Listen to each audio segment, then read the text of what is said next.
लगे, आप अपने परिवार वालों को ये बताओ कि फसल अवशेष प्रबंधन होता कैसे है, क्यों इसकी ज़रूरत पड़ी है और क्या इसके नुकसान है और मैनेज करने से क्या इसके फायदे हैं। तो मैं शुरू करता हूँ। जैसे कि आप बैनर के ऊपर देख पा रहे होंगे, फसल अवशेष प्रबंधन अभियान, ये कैंपेन चला हुआ है।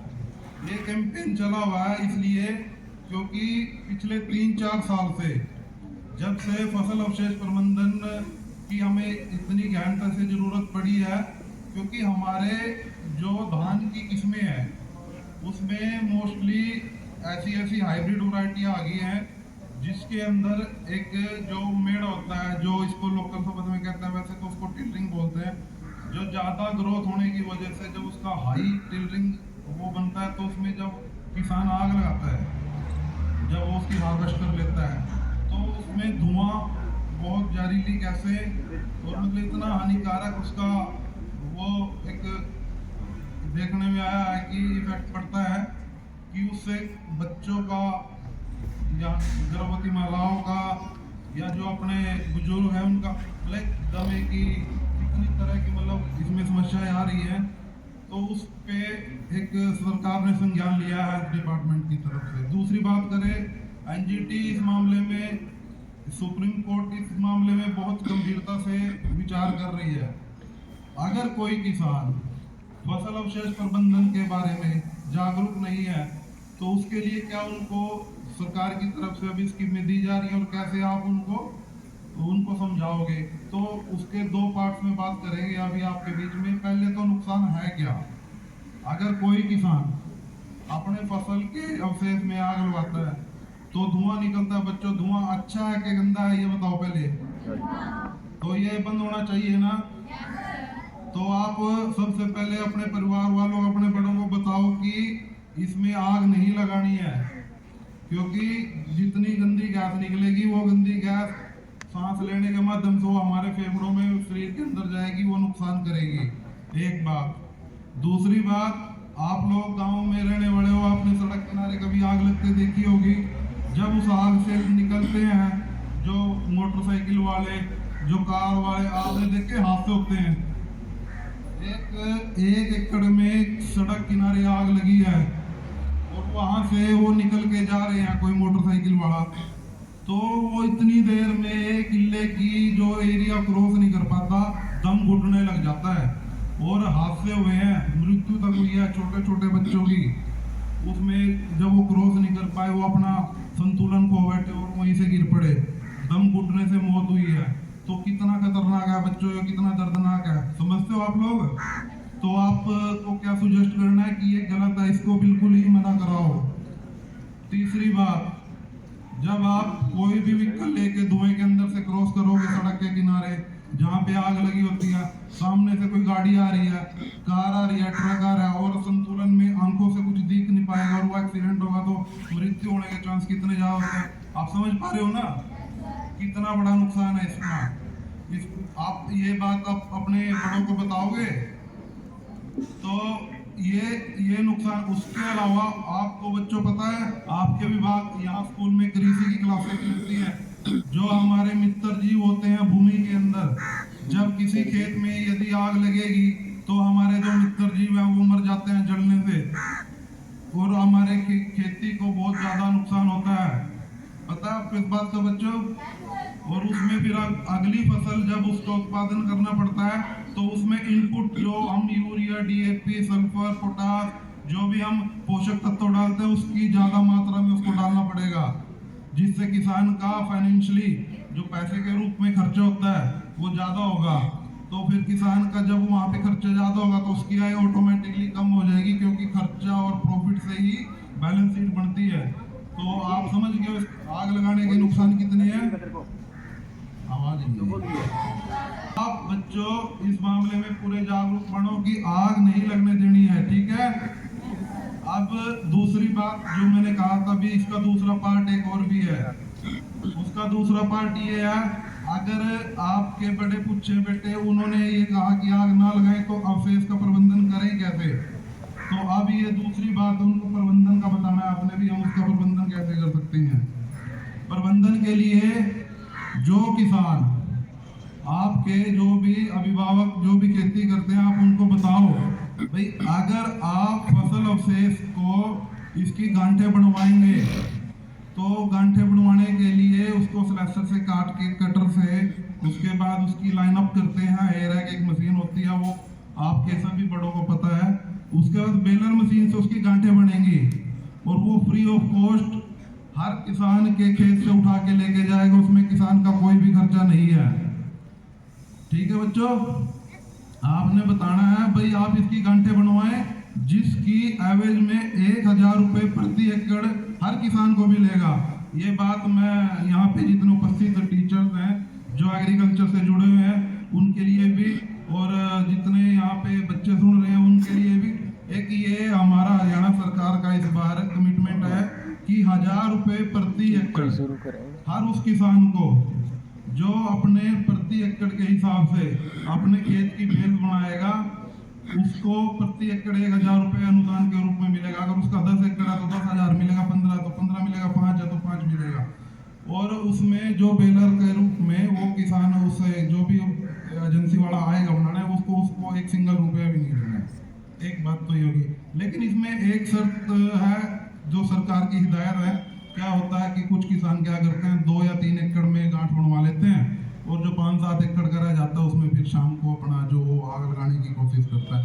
तो सरकार ने एक हिदायत जारी करी है भाई, जो हमारे एंड्रॉयड फ़ोन होते हैं उसमें एक नोट कैम एक ऐप होती है, जैसे कैमरा की तरह ही वो एक्टिव होती है, उसी की तरह कार्य करती है, बस उसमें एक फीचर ऐड होता है।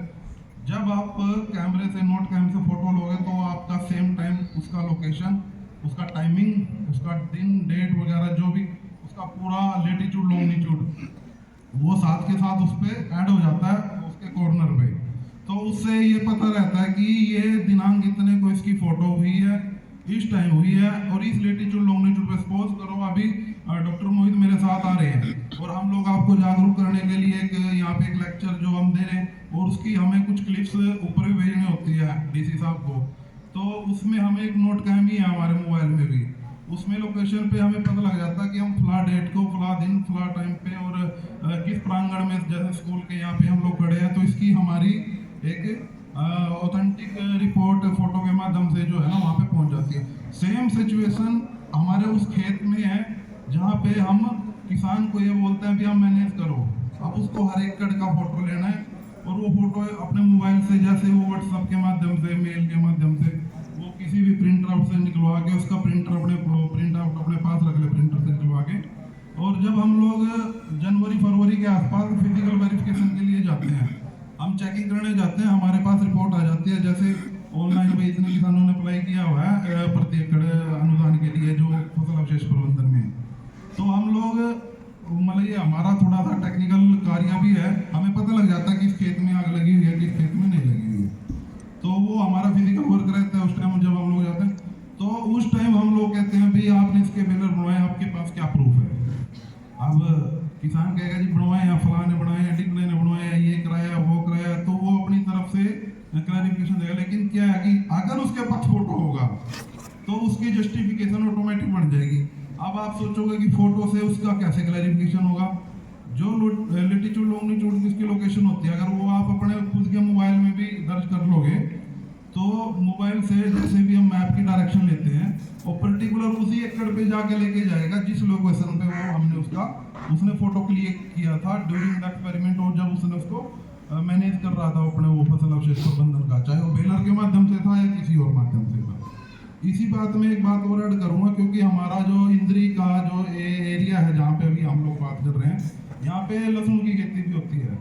तो लहसुन की खेती में क्या करता है, वो बेलर से गांठ तो बनवाएगा नहीं, वो क्या करता है, वो पानी कटवा के अपने खेत से पराली को बाहर निकलवा लेता है कॉर्नर पे, और जब वो अपना उसमें लहसुन का वो लगा देता है, बीज लगाने के बाद उसको पराली से उसको द्वारा उसकी मल्चिंग कर देता है।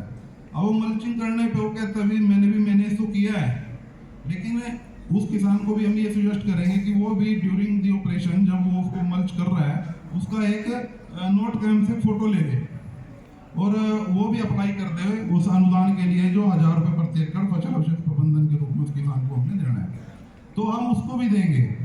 इसको बोलते हैं एक्सी2 मैनेजमेंट। 2 तरह की मैनेजमेंट होती है अवशेष प्रबंधन की। एक इन सीटू होती है, एक एक्स-सीटू होती है। एक्स-सीटू का मतलब होता है, एक्स होता है बाहर, खेत से बाहर हम उसको कैसे मैनेज कर रहे हैं, खेत से बाहर आपने अवशेष को कैसे निकालना है, चाहे आपने उसको गट्ठर बनवा के निकाला था, चाहे आपने उसको पराली के रूप में जब उसके कटवा के उसको बाहर निकलवाया था और लहसुन के उसमें मल्च किया, ये दोनों एक्स-सीटू की ही एक मैनेजमेंट होती है। अब उसके बाद ये मल्चिंग इसको हम बोलते हैं वैसे तो टेक्निकली, लेकिन इसका एक कंपोनेंट तो अभी ऐड नहीं हुआ है, हमने उसके लिए लिखा हुआ भी है ऊपर। तो दूसरा अगर मैनेजमेंट की बात करें, एक होता है इन सीटू मैनेजमेंट, फसल का जो अवशेष है बचा हुआ वो आपको खेत के अंदर ही उसको आपने मिलाना है, उसमें बोलता है इन सीटू मैनेजमेंट। उसके लिए हमारे पास 3-4 उपकरण जैसे खेती के होते हैं, जिसमें आपका नंबर 1 पे हर होती है, नंबर 2 पे आपका रोटावेटर होता है, नंबर 3 पे आपका जो किसान ऐसा भी है जिसने धान के बाद करनी ही गेहूं है, तो वो क्या कर सकता है, वो सुपर सीडर से, हेर्बिसाइडर से बीज डाल के सीधा उस मैनेज कर ले उसको। वो पानी तब तक 2 महीने के अंदर डिफरेंस में अगर उसमें एक बार पानी भी देते हैं ना, तो काफ़ी वीक पड़ जाते हैं और उसकी स्ट्रेंथ काफ़ी डाउन हो जाती है, लेकिन उसकी न्यूट्रिशन वैल्यू बहुत बढ़ जाती है। अगर आप उसको खेत के अंदर मिलाओगे तो उसका जो है खेत का ऑर्गेनिक कार्बन बढ़ने में बड़ी मदद मिलती है। तो मेरा एक सुजेशन ये भी है कि जब आप धान की कटाई के बाद गेहूं की बिजाई करें, तो उस दौरान भी अगर आप सुपर सीडर से अपनी बिजाई कर रहे हो उस खेत की, तो उसका भी एक नोट कैंप पे फोटो ले ले, क्योंकि वो भी एक पार्ट ऑफ मैनेजमेंट ही है। आप उसको सीआरएम जो क्रॉप रेजिड्यू मैनेजमेंट स्कीम के अंदर उसको इन सीटू मैनेजमेंट में वो भी काउंट होगा आपका, और उस पर भी 1000 रुपये प्रति एकड़ अनुदान किसान को मिलेगा।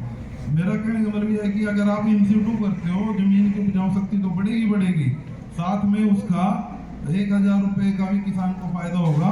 और अगर 1000 रुपये की बात देखें तो किसान को उसकी वैल्यू का पता है, प्रति एकड़ में अगर 1000 रुपये एक मैनेजमेंट के लिए मिले, तो कुछ किसान सुपर सीडर से जैसे बिजाई करते हैं तो उसका तेल इतना ही लगता है 1000 रुपये के आसपास, उसकी गेहूं की बिजाई भी हो गई है, उसके फसल अवशेष का प्रबंधन भी हो गया। तो ये बातें हमारी जो है मतलब इन सीटू मैनेजमेंट एक्स-सीटू में थी। एक तरफ मैंने शुरू में बताया भी आग लगाने के नुकसान क्या है, दूसरी तरफ बताया भी अगर आप उसको मैनेज करोगे तो उसके फायदे क्या हैं।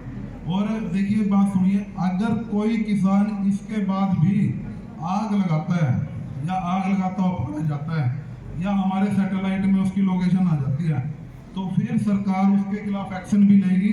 और मैं आप सभी बच्चों को ये बताऊं, बच्चों आपके भविष्य के साथ खिलवाड़ कैसे होगा, वो माँ बाप जो आपके बारे में नहीं सोचता हुआ खेत में आग लगाता है ना, उस पे 2500 रुपये से लेके 15,000 रुपये तक का तो जुर्माना का प्रावधान है।